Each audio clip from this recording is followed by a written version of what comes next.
In a world where technology is power, What are you doing? Surfing the net. For what? The internet. Robin is starting a revolution. Us nerds can access information from all over the world. He's stealing from the rich. John Prince is supposed to be the big cheese at one of the top corporations in the country. I think I can increase the amount they give to existing charities. You can do that? I can try. To rescue the poor. Tragedy struck a local family earlier today. Some people got everything and don't appreciate it, while others got nothing. You can't snag money off the net. You gotta be on the inside. But he's tapped into a power. This guy's good. You're saying it was a computer? Run by someone who certainly knows what they're doing. We are talking about the FBI. Greater than you ever imagined. You could go to jail. We're not gonna get caught. Now, his mission of mercy The more computers I log on to, the harder it is to trace. All right, Robin. has become a battle for survival. I want you to catch this rodent fast. They might have set a trap. I'm picking up an outgoing call. Someone's listening in. There, computer lab. We gotta get out of here. Devon Sawa of Casper and the Little Giants, and Sarah Chalke of Roseanne. Robin of Locksley. Are you ready? Are you ready, Nat? Robin of Locksley. I love that about a month or so ago, I randomly mentioned to Katie, hey, remember this terrible movie that we saw? We rented it from Blockbuster or whatever video store was around in the early mid-90s. And here we are reviewing it after finding out that it's impossible to find or own because it's a made-for-TV movie. Yeah, maybe we couldn't find any fun facts about this movie at all, so we're just gonna guess / lie to everyone watching and listening. I mean, there's loads of fun facts, not about the movie, but just surrounding the movie. So we'll figure that out. Well, if you are brand new, welcome to the VHS Club. We're sorry, this probably wasn't the best episode for you to choose, but we're happy you're here anyway. And if you're part of our live studio audience, huge shout out to all of the crew who have their popcorn ready. Have you seen this one, live studio audience? You should let us know. Nat said it's a little bit of a it's a throwback, you know? It's a throwback. It talks about the net, the internet, which I think is just the absolute best. And I think what's going to be good about this, rewatching it, is that it's going to get me really excited. It has gotten me really excited to watch like way better versions of this story, like Hackers and War Room, and I'm trying to think, War Games, The Net. Yeah, there's like a whole. I mean, I don't know that The Net was necessarily better in in how they discussed actual computer use, but it was better acted and better. It was received at a wider audience. Funny enough, all those movies came out the same year. So like this, The Net, Hackers, all made in 95. Yeah. And as usual, so if everyone's keeping track, you can take your shot or mark off on your thing. I completely misremembered this movie, as I do all movies. In my mind, the only thing that I remembered from this movie, like my one clear memory, other than the fact that Devon Sawa is in it. So I guess two clear memories. One, Devon Sawa is in it, so I'm right on that one. And then two, I remembered him having this like really incredible bedroom in it, which he does in this movie. He does. But what I It was the forest mural. What I specifically the forest remembered, mural with the loft bed. I guess I specifically remembered this like very different forest mural from the actual forest mural that's in this, and it was very disappointing.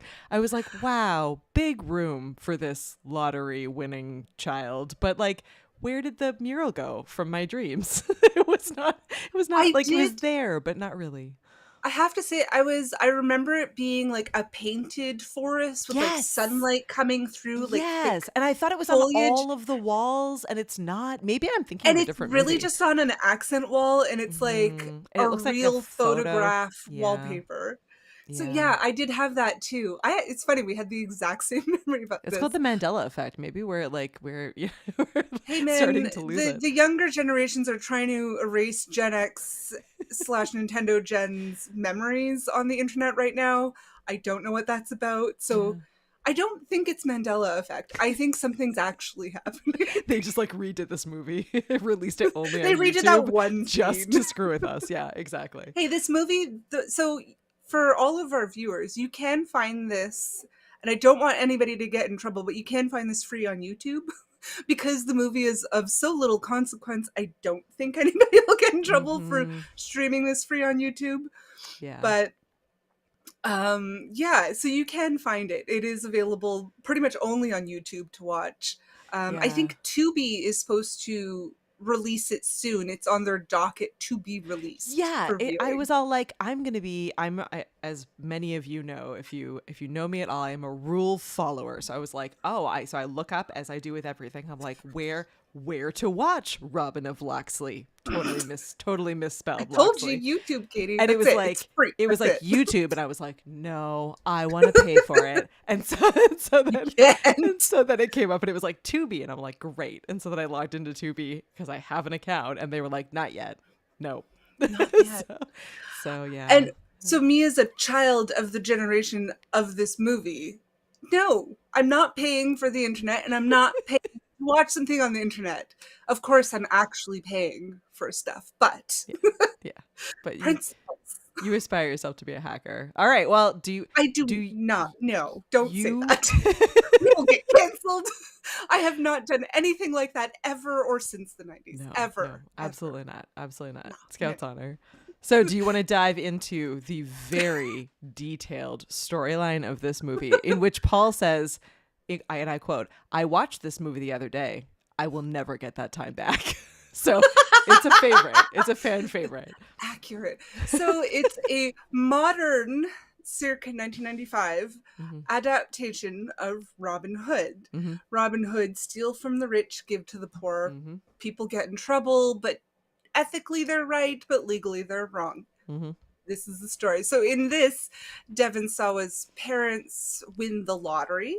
They move from Kansas. They're not in Kansas anymore. It was the best opening. I was like, oh, they're not in Kansas anymore. So they moved from Kansas to Toronto, but not Toronto, wherever Toronto is in the movie, whatever American city they decided it was.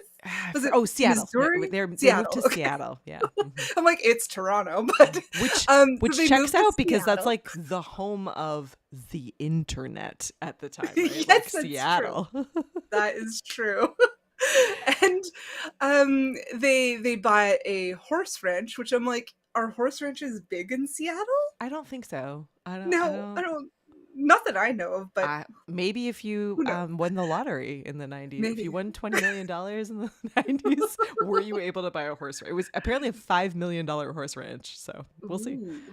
So they end up sending their son, who's very disappointed at being upheavaled and moved, and he's in the middle of high school. He loses all his friends. He has to start over at this new fancy private school that he doesn't want to be at. But it seems that he is, aside from the fact that his parents won the money, he's definitely smart enough to be at this elite school. So the school's known to have like extremely intelligent people.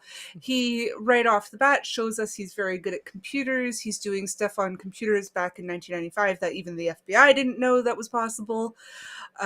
Which is funny because in this movie the FBI tracks them down. I'm like, they wished they knew how to do any of that in 95. You're like, no, seriously, I don't think so. I'm like, incidentally, this is also the year that the first computer hacker got arrested and went to jail. Or got arrested this... Yeah, no, he went to jail in 95. Recently passed, and shout out to RIP to Kevin Mitnick. He was incredible and changed the face of the world as we know it. And you could just look him up. We're not going to talk about it because FBI guys, we don't want to get canceled. He was a bad man who went to jail. Air quotes. And so in the movie, one of the scholarship kids at the school gets injured in a over-the-top horrendous house fire, and his parents cannot afford to have him hospitalized and treated for all of his third-degree burns and broken bones because he fell out of, I think, the second story. He jumped out of the second-story window because he was trying to save the family dog, which is just like very heroic. Like, bleeding heart, like, oh, poor. Anyway, so of course, the movie being set in America, they can't afford healthcare, which blows my mind as a Canadian. And so Robin decides to take a little bit of money from a couple of very rich companies and donate it to the church that is doing a fundraiser to raise money to treat this kid and pay for his hospital bills, which is like, that's super nice actually.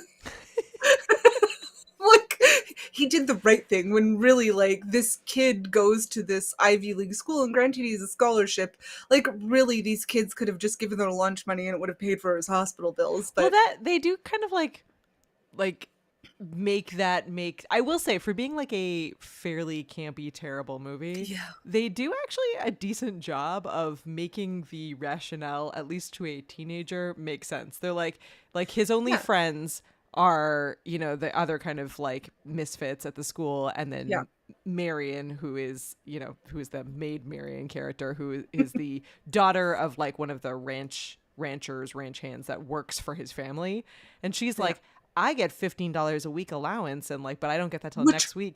And I was like, yeah, $15 a week in the 90s. I'm like, my parents were like, I'm like, your allowance is 25 cents in the 90s. My kids right now in the 23s don't get $15 a week allowance.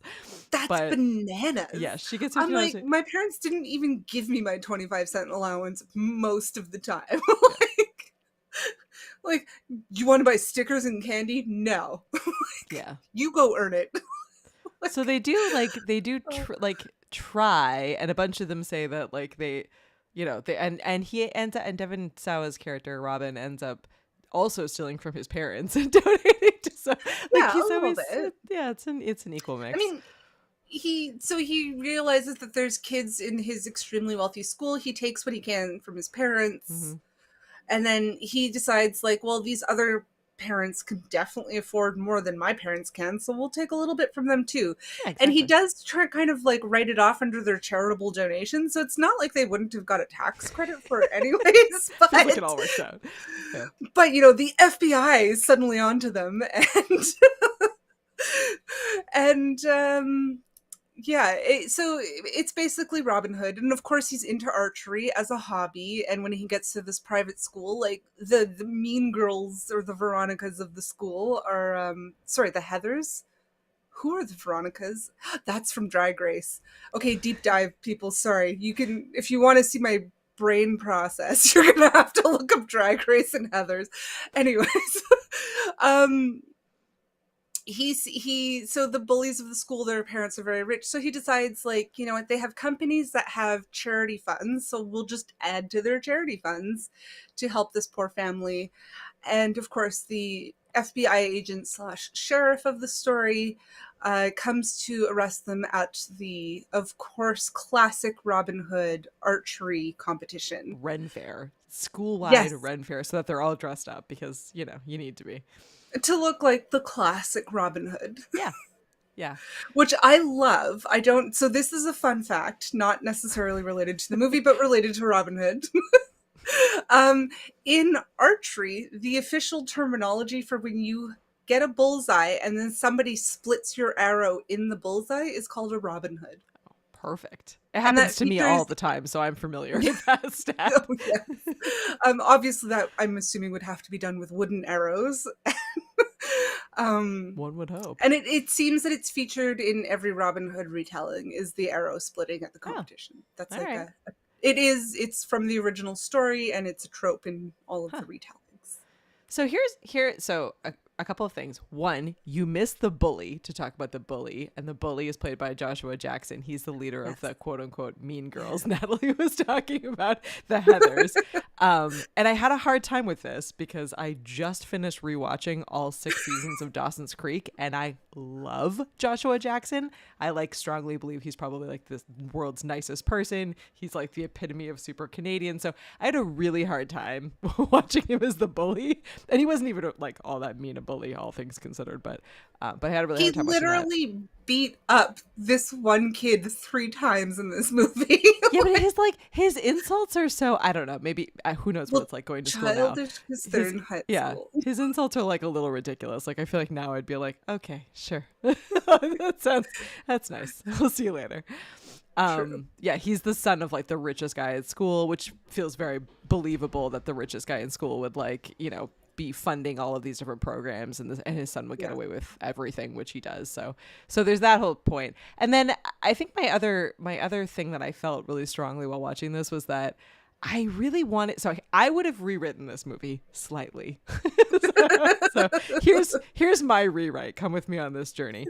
So in this version of the movie, the not Katie version, Devon Sawa's character and Sarah Chalke, who all I could see when I looked at her was Scrubs. So I was like, what do you mean Scrubs is part of this movie? I'm like, because that's the mindset. Oh, Sarah, I'm like, Roseanne? Yeah, Sarah also Chalke? Roseanne, Like, yeah. right, she was in Scrubs. She's in Scrubs. Not at this point, obviously, but so they have this like, you know, very kind of teenage romance, which we'll talk about in a moment. But what I felt like was a missing piece in this movie that I would have rewritten, I would have had her father and her working for the bully's family instead of Robin's family, because in the Robin Hood story, Maid Marian is sort of like caught with like all of the bad guys, and like what makes her character interesting is that she's sort of this like kind of forbidden fruit, and she's in love with the person she's not allowed to be in love with, and it has kind of like the Romeo and Juliet vibes, which this teen version just doesn't have at all. Like she's just kind of like a sidekick to Robin, which is fine. Like it seems like a very nice relationship, but I feel like if she was, it makes her more of an equal, which it makes her, she could have been like a cool equal, but she could have had like the added pressure of being involved by association with the bully, which would, then it would have made the bully more interesting. Like, because in this version, no one other than Robin really has any kind of relationship with her whatsoever. Like a couple of Robin's friends sort of like see her. They know occasionally. of her. They know and of they her. see her once. And I find that is actually pretty accurate to high school, where it's like, it's probably true. It's like they're all kind of like razzing him and making fun of him, like, oh, you like a girl, because they're kind of what, like 15 in this. They're at 16, that sort of yeah. age, Mm-hmm. 16, where they're at the age gap where it's like just becoming normal for people to have like boyfriend girlfriend kind of stuff in high school. And I thought that was pretty accurate to what teenagers were actually like at the time. Like, I thought that was super cute. Okay, well, vote one from Hank, who said I should have rewritten the movie. Thank you, Hank. Obviously, yeah. I should have rewritten it. I agree, but I think the problem with your rewrites is this movie was funded by Hallmark. Not necessarily shown on Hallmark. I couldn't Weird quite Hallmark choice. I couldn't quite understand if it was, because I mean, we had it here on VHS, and maybe that was just the fact that it was like filmed here, like, yeah. you know. Yeah. But I mean, this was a Hallmark movie, let's be honest, and I think your plot line makes it a little too good to be a Hallmark movie. See, and maybe it's because, and Hank's been making fun of me all episode for this, but because of my deep love for Devon Sawa, I was like, who doesn't love Devon Sawa? I'm like, come on. she could have been like, she could have had. I'm not asking for her to be like tied up and locked somewhere and like incapable of saving herself. She but didn't like, need rescuing. She didn't need rescuing, which I'm on board which made with. Marion didn't ever seem. Yeah, made Marion didn't either. She was pretty badass. But I think it would have been cool to have like her involved in some way. And then the other thing that I well, she did thought cover was, for him with the FBI. She did, sort of. That was pretty ballsy, to be honest. She did sort of. So we need to talk about. So I started rewatching this, and it's like, oh, filmed in Canada. So Canadians, we do this thing where we know it's filmed in Canada by all of this, like not just the actors, but the supporting cast. It's like we recognize certain Canadian actors, all of the Canadian actors that are really like every Hallmark movie is filmed in Canada. We know this because we know the circuit of these Canadian actors. But in this, all of these Canadian Hallmark actors are actually famous now. Really. So there's Devon Sawa, Sarah Chalke, which, as Katie said, from Scrubs and from Roseanne, Devon Sawa from everything. Final Destination, if people really need to look Idle something Hands. up. It's on the list. Oh, that was a good one. Then we have Tyler Labine, which I love. He was from also a Canadian show, but I think it was aired outside of Canada as well. It was a high school show called Breaker High. It was about a high school on a cruise ship. It made us all want to do high school on a cruise ship with Ryan Gosling. Ryan Gosling is in it? Also starring Ryan Gosling. And Tyler Labine and Ryan Gosling were like the geeky goof up like sidekicks on the show. So good. Yeah. If you haven't seen it, YouTube it. It's fantastic. In that horrible fromage of the 90s. If you enjoyed Robin of Locksley made for TV, you will also like Breaker High. He was also most recently in New Amsterdam on TV, which is a very good medical show. I liked it because they really pushed the boundaries of talking about real problems in medicine, which is probably why it got canceled. But because it didn't hold back from like the issues with medical healthcare in the world right now. So it was very, very good show. He played a fantastic character on that. He was also in Tucker and Dale versus Evil, which is a phenomenal movie. And then Idle Handsy. So yeah, in that vein. I mean, it's a zombie comedy. Yeah. That's a whole genre that we might get into at some point, probably closer to Halloween. Yeah, we are nearing. We're getting there. We're getting there. It's still for those of you who are strong into the summer season. I will give you that it's still technically summer, but spooky season is coming. It's like right around the corner, guys. and as Dane is asking, my shirt says, That's how I like it. My camera moves with me, so it's really hard to show you. But the last time I wore this shirt, there was a bat downstairs. So let's all just cross our fingers and see what happens. Yes. Yeah. Oh my gosh. We also had in the movie, as you mentioned, Joshua Jackson, who famously played Pacey on Dawson's Creek. It was a pretty all-star cast. Yeah. It's pretty amazing. Yeah. And I will say, so I couldn't find any movie facts at all, but I did find one review that I read, which you will be surprised was not a 5-star 5-potato review. It didn't do horribly on Rotten Tomatoes. It didn't do horribly, but it wasn't like the world's best review. But one thing that they did say in it that I absolutely agree, and I don't know why this happened. So there was a line in the review that basically said that what made this movie in many ways terrible was the fact that the adult actors were horrible. Like the teen actors 100%. were good. like good. They they did their I feel like that was like a 90s trope though, like the goofy maybe, but like let's talk about these adults for a second though. Like, so you have Devon Sawa's. I love his nouveau riche mom. Yeah, his nouveau riche mom, like, who excusez-moi, and she's vapid, like that. She's literally the embodiment of the word vapid. Robbie. Yeah, I love her. She's absolutely terrible. You have the bully's dad, the like rich guy, who's like, at one point they say like almost 80s style villain. Did I mishear this in the movie? So like anyone can call it and correct me, but I'm pretty sure that at one point when they're like looking up his company on the computer, they say that his company is worth like some insane amount. It was like, again, it was like the mid 90s, and I feel like the number was like 500 billion or something, and I was like, no, like Bezos isn't worth that right now. Like, not a thing. You know what I noticed No. about the dad? He was wearing an iron ring. And I was like, he's an engineer? He's so mean. Like, all the he's a engineers Canadian I know engineer. are way nicer. That's Yes, not a even Canadian an American engineer in Seattle from Kansas. He's a Canadian engineer in Seattle. So for our non-Canadian listeners in Canada and a couple of other countries around the world, there was this iron bridge that was famously built and collapsed, and it was an engineering mistake.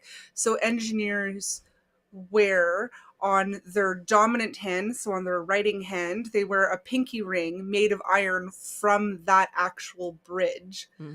Still to this day, so when you pass away, if you have an iron ring, your family's supposed to send it back to sort of the organization of global engineers. The US had decided not to partake in this, but anyways, engineers wear it on their pinky, so when they're writing on documents in blueprint, it scratches into it, it rubs into it to remind them to always think about, like, if they make a mistake, people die. So it was quite shocking that this very evil man in the movie, who seemed totally heartless, was like, I'm like, you're not an engineer. Yeah, so Which I'm like, that was also a faux pas, 'cause I'm like, American engineers don't wear this ring, but yeah, for the seven people that watched it, they were really upset about it. I did love, there was this one line in the movie, Tyler Labine, who played Little John, of course, so he's very tall, he's a big guy, and he says, what was it? Oh, they're worried, so the kids are worried the FBI is going to crack down on them, and he's like, yeah, you know, like the FBI, they always get their man. So then the other kid is like, no, man, that's the Mounties. That's Canada. I'm like, give it to like a small Canadian production that's made for America to give like a shout out to Canadians. Yeah. Like, we sneak in our patriarchy in these really subtle little patriotism, not our patriarchy, our patriotism. Wrong. Can you tell that certain issues have been on my brain lately? Oh gosh, yeah, but yeah, the lottery winning parents are pretty crazy and terrible, and then you have the evil dad, who's actually like a pretty big name, not big name actor, but recognizable actor. Like he's one of those ones where you're like, I know you, and then you have the FBI agent who is just like so ridiculous that you can't even kind of not on purpose funny. Not on purpose funny. He's just like, I don't know. He's well, I mean, I think it was acted like that on purpose, but I mean, he plays this like FBI agent that has no idea basically what computer hacking, or to be technical about it, it was called cracking. If you hacked into things and you stole shit, you were a computer cracker. Computer hackers didn't steal things. I just want our audience to know the difference. That thanks actually to the FBI, we misuse the word hacker. Hackers unite. Awesome. I know nothing. But yeah, I mean, in this, Devon Sawa definitely stole money, and that's a very, very like federal offense. Yeah, but I love the FBI agent. I love at the end where they're like, so he's trying to hide the money that they stole in the Cayman Islands, because they saw it on a TV show, like on like Dateline or something. They saw that if you hide money in the Cayman Islands, it can't be traced. So Devon Sawa's like, I can figure out how to do that in 5 seconds. And in less than 5 seconds, the FBI magically picks up the modem is dialing the Cayman Islands and instantly tells them, like, triangulates where the modem is dialing from. None of that was possible at that time. The actions of the computers in this movie are my the computer is my favorite character in this movie. Like, the graphics, if you like close up at that trailer and go back and watch the movie, they're like pixelated graphics. The pixelated graphics, but they're like ridiculous. Like when he's like moving money, around. Like there's like a little like bag of money that just like jumps from like one graphic to the next, and it's like your money's moved. I'm like, no, that's not. And then, there's like he talks to his computer on the because Marion doesn't seem to understand how computers work because she's into horses and not computers. She's not a nerd. People didn't have home computers in 1995. Like almost everybody still used a typewriter. Okay, like it. Yeah. So she didn't know. So he like turns on like the voice like version, and he's just talking to the computer. He's like, "Hello, computer, like please do these things," and the computer answers him. And I'm like, we don't really even have that now. Like, kind of almost starting, not that good but like nowadays. not really. Like that's not a thing now. And then my favorite was the moment where the FBI they're like at the school getting closer. And and Robin and his friends are downstairs in the computer lab, and the image on the computer pops up, and it shows like a path, like it like blips to like the next like thing where it is, and then it's like computer room, and then on the computer in the computer room that he's working on, there's a message that pops up that's like the line is not secure, and it's like, what? Okay, well, frankly, that little like triangle with the exclamation point in the red screen is something that is accurate, to be fair. I mean, like, you could still see that on your MacBook, like in your Chrome browser or your Safari. That red screen will pop up and say like that, this is an though. insecure URL. It's like that one actually was accurate. I don't know. Back then at a school computer lab, I don't know. Oh my God, we used to have school computer labs. But so we should no talk internet though. I know. Yeah, there was no internet. Well, but I the guess they were internet at a rich was free school back then, right? Like you didn't when did I start paying for internet? I really pushed it. We started paying for internet in 2001 maybe. I don't know. For a while we got those like Netscape. Like Netscape and stuff, and they came on like CDs, and you could collect them. So you could collect like 4 hours of the internet if you collected and like hoarded them all to get that. There was a period of time where that was the if you internet. didn't mind ad pop-ups, you could get internet for free for quite some time. I've heard that might be back even. Huh. There you go. Again, if you don't mind ads. Yeah. But Hacksaw for life. Like the internet was designed to compile a large computer program. It was never and then it was open source. It was never meant to be paid for. I'm still salty about it. There's like this whole group of movies that came out in the 90s that I wish that they would bring like this trope back and update it for kids movies now, because there was this whole, and I'm going to include some others that are on the like periphery of this, but like if you think about movies like, this one, Blank Check is another one that comes to mind. Even like Home Alone is a little bit like this, where the main kids are like smart, and they have like all kinds of like inventions and computers and like voice changing boxes and like all these different things, so that they're able to like do all of these really clever things. And there was also like was it Honey, I Shrunk the Kids, where like the kids have like a whole slew of like cool like gadgets, and maybe I'm thinking of a different one, but there's like a bunch of those movies that came out in that era where they have like these like elaborate kids were rooms. Way smarter than adults. But it's like these really creative spaces too that it's like really Spielberg. Maybe it was Goonies, Spielberg's child. And I mean, Goonies is the one that I can think of that really kicked off this like really like plucky, smart, witty kids that can like put stuff together and figure it out, and like mechanisms and basically like these kids were good at physics, engineering, computers. My kids have like all of the stuff imaginable, and like would never even cross their minds to do any of this stuff. No, I think that's the thing. It's the imagination nowadays that's lacking, that kids are like, what app can I download to do this for me? Instead of being like, how can I figure this out within real life objects? Oh my gosh. All right. So our live studio audience is on fire. So we're going to throw in some of these comments. If you're listening later, whether you're on YouTube Music, huzzah, we exist there now. Or you're listening to your favorite podcast player, you can always join our live studio audience. We are live most Thursday nights at 9 p.m. Eastern on YouTube. That's how we record this. So you're always welcome to hang out in the comments with us. But some of these comments are amazing. So Paul is saying Hallmark was dragging the bottom of the bucket for this one. Hank says this movie was made in the 90s. So it should have been sponsored by Radio Shack, right? Radio Shack could have been still in existence had they thought to sponsor all of these movies. They were in a lot of them. They weren't in this one, but they were in a lot of them. I do. And to respond to Paul, I think this is better than most Hallmark movies now, where the trope that they use nowadays is that a successful businesswoman goes home for a holiday and her whole family convinces her to give up her career to go back to her unsupportive high school boyfriend. I don't like that trope. What happened to Marion is very independent in this one. So. Yeah.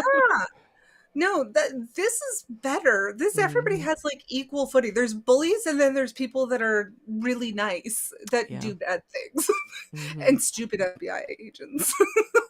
We should also mention that and this is because neither of us went to like a wealthy American school. Like who knows if you went to an American school like this, was archery actually a thing at your school? People listening and watching, because like archery now, and I know that it's Robin Hood, so obviously archery is going to appear in this movie. But archery was in this movie. It was in 10 Things I Hate About You. I feel like it was in another one I saw recently where it was like. Honestly, archery was like part of the school curriculum. Like that feels very dangerous. Like for let's give students who are largely incapable.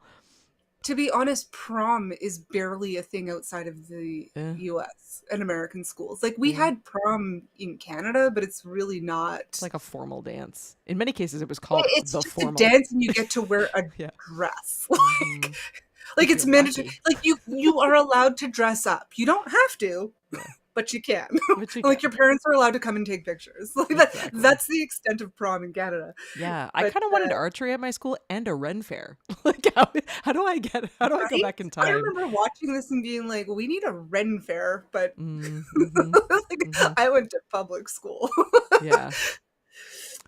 I mean, I would have lost the archery tournament, but I used to love archery. When you were watching this, Nat, and I am the first to admit that I am the least observant human being alive. So I completely watch things and don't notice any details whatsoever. But I did notice in this one, and maybe I'm wrong, but so Robin Hood, he's supposed to be like absolutely incredible at archery, and he's not all that good. Like he has like that amazing shot at the very end, but like throughout his like teaching his friends how to do archery, and even like at the beginning of the competition, like he's like.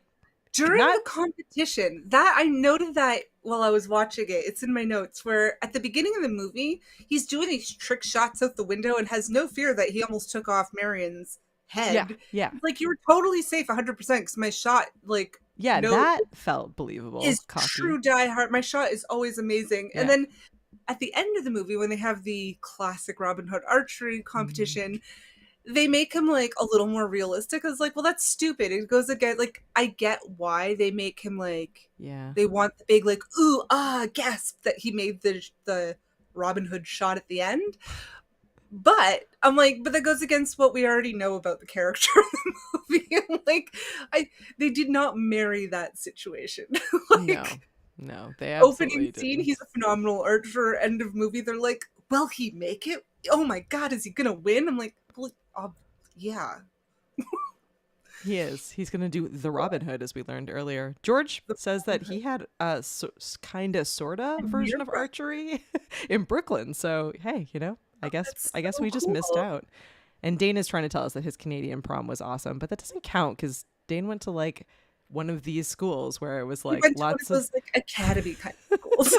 He went to like an academy, and it wasn't like a real Canadian school. It was like a Canadian school for Americans. It was an American holding zone. Children. Yeah, exactly. Diplomat kids. I was thinking, though, one thing that this did remind me of. So Joshua Jackson's like evil army of archers, and their like private club within the school. Evil army of archers. Okay. All right. I'm on board. Go ahead. Welcome. Yeah. And they all had these matching uniforms, and that reminds me of there's this school in Montreal called the Study. It's a very prestigious. Shout out to our friends at the Study. We didn't have friends at the Study. I know, We I'm went to just public joking. school. I remember they showed up, and it's like all the public schools are having a tennis competition, and the Study shows up in like matching black Mercedes sedans. They come out with their full head to toe Nike's kit, all matching, and we're like I'm wearing a Nirvana t-shirt with holes in it. I'm like, the what? Mighty Ducks. Really? I was like, who are these people and why are they here? They should just go play tennis at their like country club or whatever that is. Like, Which they is don't need to be here at a public school competition. exactly, which is wonderful because Joshua Jackson also did Mighty Ducks. So, Yeah. so there we Yeah, go. We're full circle. Really like a ragtag kind of school. We didn't even have, we were like a Catholic school. I say that in air quotes, but because we didn't have school uniforms or anything. Like we weren't that kind of Catholic school. We were just a public school that We had had a religious uniforms. class. I did have so I went to a public school that had uniforms, but I had feelings and moments when Devon Sawa's character like walks down the stairs and his nanny is like, "You can't, where's your uniform? You can't go to school like that." And he was like, "It's a wear what you want day." And I was like, "Oh, I remember those. We used to have to pay money. It'd be like, bring in $5 and you could wear what you want." And I was like, I'm On in. like one Friday once a month. Yeah, one Friday. Oh, maybe it was like one Friday, like once I every love that you 3 guys months. like you went to a private school but also had to pay for your uniform. No, it was a public school and had to pay for. I my mean, a uniform. public school. Sorry, public. So you went to a public school and paid. I'm like, it wasn't really public. Like, it was, I don't know how that happened. I don't know. Yeah. It was a public school with a lot of fees. Which, incidentally, for our viewers, Katie went to Riverdale High. I know. Yeah, like Archie doesn't even exist anymore. And her high school, because they were the Protestant high school, and I went to the Catholic high school, like down the street. We were rivals. And not in our day, before our day, more in the 70s and the 80s. These high schools used to have like legit gang fights in the suburbs. And if you're sitting here going, did she just say that we went to Catholic and Protestant schools? Yes. Quebec, That up used to until be a thing. very, very recently, had all of their schools separated by religion. Up until 1999. Yeah. Passed, because I graduated in 2000, so yeah. No, they changed. It officially changed in because I was still in school when it was no longer considered a Catholic school. All right. It was in process. In 99. Riverdale, unfortunately, is now like a private francophone school now. It's not even a bilingual school anymore, which is super sad, but That's very true. we digress because that's a whole other topic, not for this podcast. I know. And you know what? I think we're basically at the end of this movie because it was only a 90-minute movie. And we all know that it, even though it was Paul's favorite movie and he begged for us to do this episode, other people may not have as high ratings as Paul does. So if you're watching in our live studio audience, drop in how many potatoes you would give this movie as we start thinking about it ourselves. Paul's like, how can I unilaterally subtract potatoes. I was like -7 potatoes. Yeah. Let us know what you think. Well, this how many... movie kind of had a lot of 90s things. It had good teen actors. It had basically every famous Canadian, as long as their first name didn't start with R, aka Rachel McAdams or any of the Ryans. Any of the Ryans, yeah. No But Canadian really, Ryans. we were probably like a breath away from that because all of these people were in sort of that one era of now famous Canadian actor, actually then famous Canadian, but now famous outside. Yeah. It had computer hacking, computer cracking. It had fumbling FBI, which was pretty accurate for the time. And I don't know, it was, and the way they talked about stuff that the computer can do was not wholly inaccurate, unlike other, say, bigger blockbusters that talked about computers that was made in the same year. So all right. Well, so Paul's giving it the skin of one tater, which is fair. that is perfectly fair. That's fair. I had a hard time with this one because we do nothing but give 5 potatoes. It definitely didn't deserve 5 potatoes in my mind if we're comparing it to other potatoes. So I went with 3. Yeah. Would you I agree like with 3. 3? Yeah. I gave think it 3 for everything you just said. I mean, it has quite the nostalgia. Hank gives it unfortunately- 2, being generous. Hank is being generous with 2. It's better than I'm Paul's skin. generous with 3. I think only because of the nostalgia and because the teen actors were great. It's very, very true. Dane gives it 3 8s. Dane and Paul have cut their potatoes into 8s. so they That's totally fine. yeah, 3 8s. You know, I mean, we told you we would do a couple of bad movies, and this isn't even the worst movie. It gets worse than this. Oh, we have worse. I'm sure that there are worse out there. But I think this one's going to kick off some fun. Are we ready yet, Nat, to leave? I know we haven't covered all the summer blockbusters, but I feel like we're about ready to get into like war games, hackers, the net. Yeah. Mm-hmm. Hackers. I'm gonna put it out there, guys. Love that movie. I mean, even though like all the computer stuff, like Katie said in this movie, was like animated and not real computer stuff, and that's also the case in the movie Hackers. It's aspirational. That's how all computers should function. They should talk to you kindly, and when you move money, they should be like, "There's a bag of money. There's another bag of money."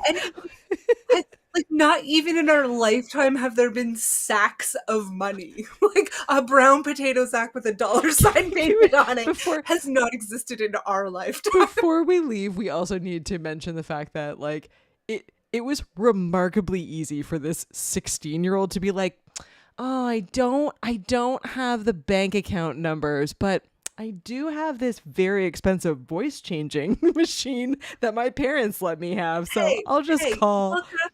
Look up the history of hacking, okay? If you look it up, a lot of it was play acting and a lot of it was conning. You would have to go in person to con people into giving you information, or phone, and that's actually kind of accurate for the time. I'm gonna say it was fromage. It's not what we know today. Completely impossible nowadays because of stuff like this.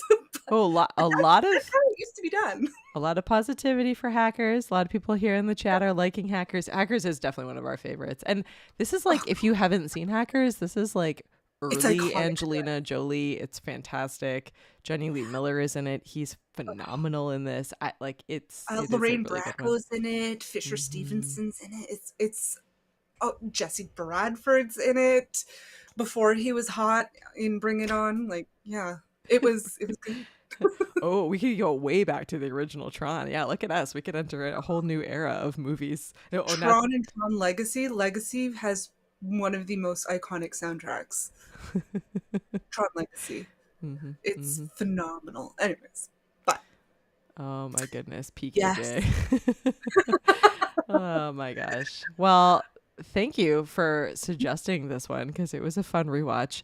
I, in my own free time, also watch Blank Check. If you're into this one, you could really stand to watch Blank Check. I have to say now, as an adult, both this movie and Blank Check stressed me out. I'm like, these kids are going to be thrown in jail for 40-something years. It's no. I believe that the ending of this one was more realistic to me than the ending of Blank Check. Like this one, the ending, which we didn't talk about, but the ending of this movie is that he basically like turns himself in and says like, I was the one that did it. And the CEOs and owners of these companies that he stole from are like, well, this is going to be a PR nightmare. We're not going to take the money back from the church and like throw a 16-year-old in jail. So they all just like agree to just let it go under the rug and continue funding. Fine. It's peanuts and it's a write-off and a good PR for us. So it's like, yeah, we're going to do the marketable thing. Exactly. Right. So like that's believable. Whereas at the end of Blank Check, like he stole like legit $1 million in the 90s as a child and just spent it frivolously on everything, like in like our goals as children.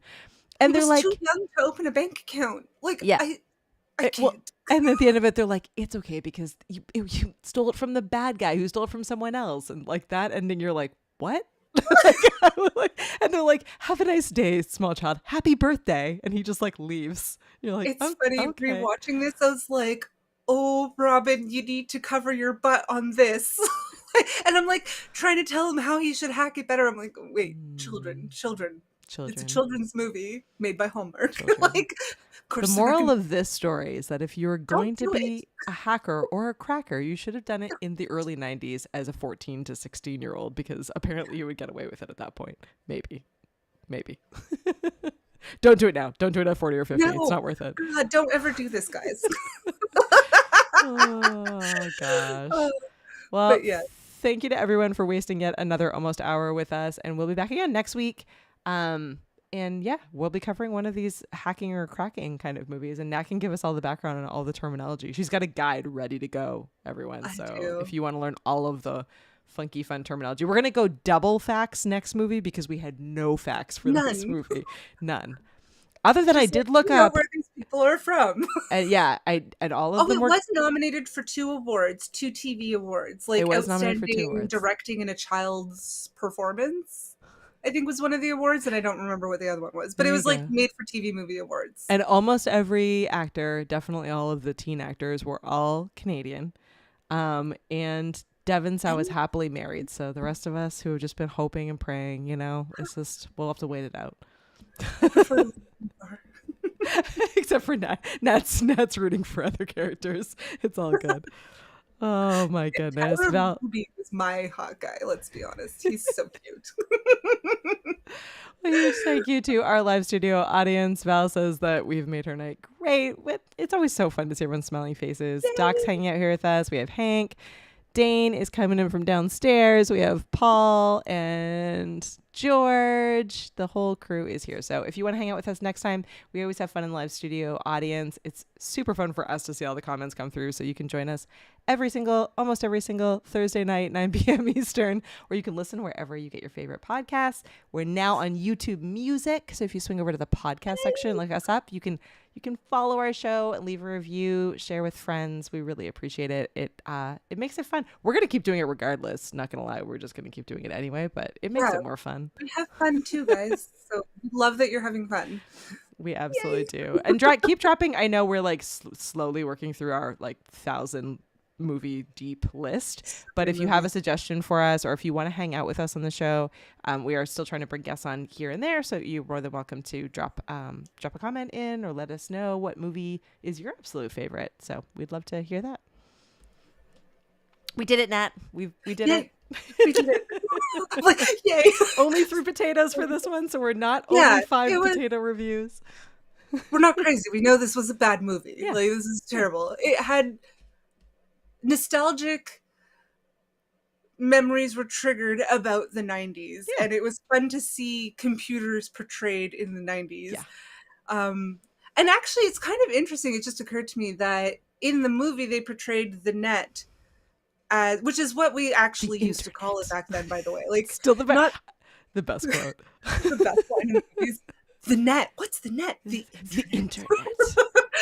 Which I'm like, we did legitimately call it the net back then, but like how they portrayed it through like GUIs, like through how we see computers now, but it wasn't like that then. Yeah. It was very MS-DOS based then. Like, it didn't have like cute little browsers and graphics, and like it was starting. I mean, we had Windows 95 then, so it was kind of like the early era of this, and if you were on the internet, it wasn't that polished. So it's cool that they showed it like that, and that's really how it is now. Well, I mean, We're less ready. pixelated. We're ready to geek out over 90s computers. All right, everyone. We'll see you next week for more computers and hacking. Bye, everyone.